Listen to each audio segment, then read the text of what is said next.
Surprise is the Dungeon Master's greatest weapon. But there's a world of difference between cheap jump scare, like I sort of just did, and thrilling revelation, which we often see in professional D&D shows.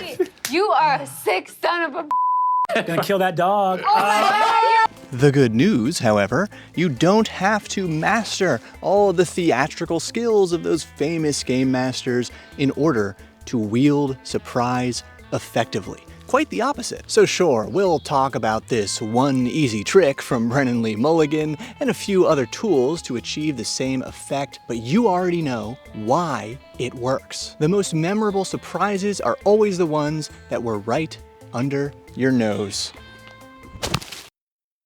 And I'm okay, that was just a bit. It's a big rock. And in role-playing games, it's actually these simple reveals that not only keep your players engaged in the fun together, but also, when done right, these little surprises keep you, the GM, on your toes with the players throughout your campaign, so you'll never, ever burn out. Yeah, but before we break down Brennan's famous box o' doom, we gotta talk about this loud box of terror. This will be an element of surprise steering parts of this video. I'm gonna pull a few spooky miniatures from it, and whatever I get, I have to paint in one day. But the final challenge is to outline a single session adventure using only these randomly selected monsters. The 31 Days of Terror box set comes courtesy of our awesome returning sponsor, Tomb Guardians. And to be clear, this is a Halloween countdown calendar loaded with 31 spooky miniatures packed in 2 boxes because they've also prepared a ton of stretch goals. Every detail sculpted by humans, but beware, the campaign launches today, and the first 300 early bird backers will get their minis by this Halloween. So don't miss it, link below. And next part of the video. Now, this might sound harsh, but Brennan's famous Box o' Doom has always fascinated me as a game master because of how it generates so much player excitement and online discussion while being the most thin Dungeon Master innovation I have ever seen. That does sound harsh. Let me explain as I break into our first random spooky mini.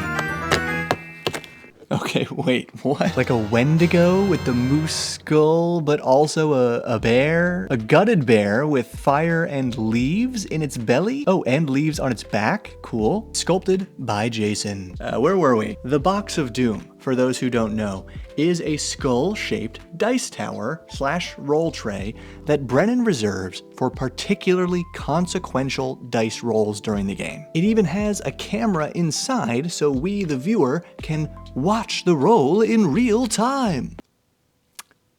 And that's it. It's rolling a die in the open. This isn't new, this isn't difficult. I cannot express how easy it is for any DM or player to roll dice in plain view. It is merely the spectacle of the skull-shaped box itself and reserving this transparency for rare moments that take it to the extreme, wowing players and audience members alike. Truly, if I were revealing these random minis through a giant skull, this part of the video would be much cooler to watch. On that note, let's just grab the rest now.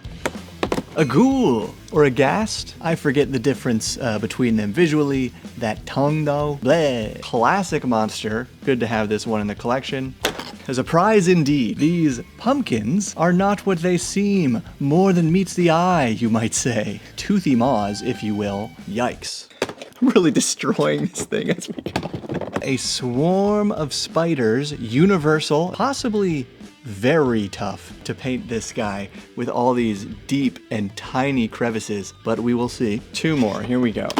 And no way! Like, I almost forgot I need to make an adventure out of these guys, but this is an Ettercap, a giant spider arachnid humanoid. So we can thank the Halloween gods for this synergy. Last one, going for a stretch goal. A dwarven vampire? Okay. Yes, I don't know if you can see his spiky teeth. I mean fangs. Ugh, for all the talk of surprise, I'm not always best at improvising on camera. I think professional improviser Brennan Lee Mulligan might have me on that one. So, 6 monsters, and maybe that number is a hint for our final GM advice, surprise-based topic, but we will now transition into that as we go deeper into the beauty of rolling in the open and painting. Right, the joy of painting. That's what it's supposed to be. So last year, I made a poll and video about Dungeon Master screens and their pros and cons based on your comments. And I expected a lot of commentary on hiding and fudging dice rolls, but the results surprised me. Really sticking to the theme here. Most people do use DM screens. That was a surprise. But not to hide their rolls and fudge dice, just to organize their notes and helpful tables, or to hide their notes and their monster miniatures until the big reveal. So there it was, right under my nose. I thought of the DM screen as a tool for concealing things. But of course, that also means it's a tool for revealing things and creating those special moments of surprise, like dropping in a cool monster. So, speaking of monster minis, my first problem arises. Before the primer and paint, I'm washing these guys with a little soap and water because apparently that helps primers stick.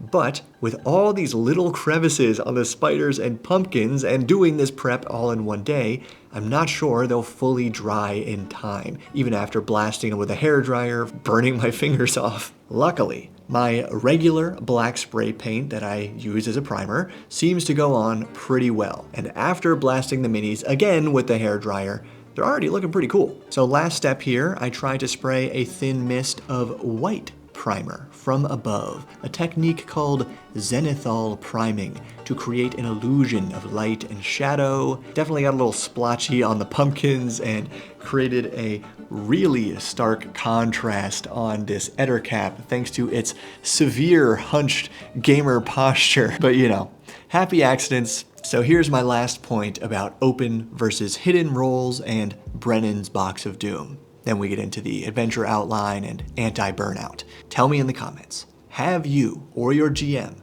ever used a Box of Doom-like device for spotlighting special rolls, and did it add something special to your game? Because I can't help but feel like the Box of Doom makes great TV, which is, in fact, Brennan's main goal while DMing a show. But I don't know if a tool like that is actually more fun for a regular game group than just always rolling in the open. I believe that the dice themselves are already teeny tiny boxes of doom, revealing these random numbers and unpredictable outcomes every time they hit the table. So why not show it to everyone every time? For my group, that total transparency makes every crit even more exciting because we all experience that surprise and thrill in the same moment. Same goes for a critical fail or rolling max damage or minimum damage, and even the otherwise inconsequential rolls like, OMG, she just rolled 3 7s in a row. How does that even, what are the odds? It's just better when we share that surprise. Every roll provides a little tension and release, which is certainly great for spooky scenarios like we're about to outline, but for any adventure, I think this GM style of leaning in to simple and regular surprise, rather than building up to a singular huge reveal, is what keeps the Game Master's workload light and fun throughout an entire campaign. For example, I chose 6 monsters because I wanted to give this tiny adventure outline a random encounter table. And yikes, I know the very idea of random encounters is off-putting to some players and GMs, but in this context where every monster plays a role in the adventure, it's the good kind of random, lightening the GM's load and giving the players useful information. So here's the outline over some footage of painting these cool minis. The hook. Steal the life-giving flame from the belly of the Wendigo to save insert NPC whom one of the player characters cares about. Working backwards from there, the Wendigo resides in a cave in the woods with ghoul minions and these freaky pumpkins, which are all sustained by the magic of its life-giving flame. So the final cave area has our boss, Wendigo, using the Shadow Dark Azer stat block, because it's immune to fire, thematic, It can ignite flammables with a melee attack, thematic and surprising, and it has a ranged attack, which is great because its ghoul minions in here do not. But they can potentially paralyze the PCs, adding another fun complication to the encounter. And one more. This final cave chamber is way more interesting with a narrow chasm running through it and a stream at the bottom, useful for dousing characters on fire if they can safely get down to the water. The penultimate cave chamber must have our freaky pumpkins so they're not too far from the life-giving flame, and it must be basically an open pit so pumpkins could grow here. But rather than a plant monster, let's use the gibbering mouther stat block. This thing has a lot of mouths, and I love those random, aka surprising, effects. That's a fun guardian. However, characters who thoroughly search the forest above can avoid this guardian by finding a smaller sinkhole with a waterfall and tunnel that flows right to the stream at the bottom of the chasm in the final chamber if they can safely climb down this dark, wet chute. Heck, maybe there's a spider swarm in there, but of course, the surrounding forest is home to our spider swarms and ettercaps, and for thematic flavor, they have learned to fear fire. While these swarms always flee from torchlight, surprise, the ettercaps always attack the light, trying to extinguish it, perhaps an unexpected ally against the Wendigo? But I wouldn't make these spider boys a set-piece encounter since we want to keep this adventure short. Finally, our dwarven vampire. He lives in a ruin in the forest. He knows about the secret waterfall entrance because of course the vampire has to know where any nearby running water is. And he will trade that secret for a lot, like too much fresh humanoid blood. Thus, our random encounter table for the Woods End Cave includes the vampire hunting for peasants, 1d4 ghouls eating an ettercap, 1 freaky pumpkin patch eating a spider swarm, but probably use the violet fungus stats here, 1 ettercap riding on 1 spider swarm, or vice versa, 1d4 peasants hunting, logging, prospecting, whatever, and the Wendigo out gathering fuel for its fire. Note, the ghouls and freaky pumpkins are inanimate when far from the Wendigo. At this point, I'm sure you're getting it. How this random leaning GM style, often called emergent play, is the true secret weapon for preventing burnout by letting the game master share in these moments of pleasant surprise, letting the players steer more of the story through their own clever connections, and therefore letting the GM do less prep between sessions. Probably deserves its own whole video detailing how to run a campaign like that, if I haven't made that video already. But for now, sheesh, that's a pretty freaking solid adventure outline for being based on random monster minis. And that reminds me, our dwarven vampire shall be named Calendar, because I've always thought the word calendar looks like a cool fantasy name. And if this Halloween countdown calendar wasn't already cool enough, there's a ton more spooky monsters packed into each day. Remember, only the first 300 early Raven pledges get the minis by this Halloween, or pledge at the deluxe level to get all standard add-ons, or the ultimate Night of Endless Terrors level for everything, including Vorzaketh the Five-Headed Calamity. So thank you to Tomb Guardians for sponsoring this video. Thanks to my patrons and YouTube members, without whose support I wouldn't get cool opportunities like this. And thank you for watching. Keep building.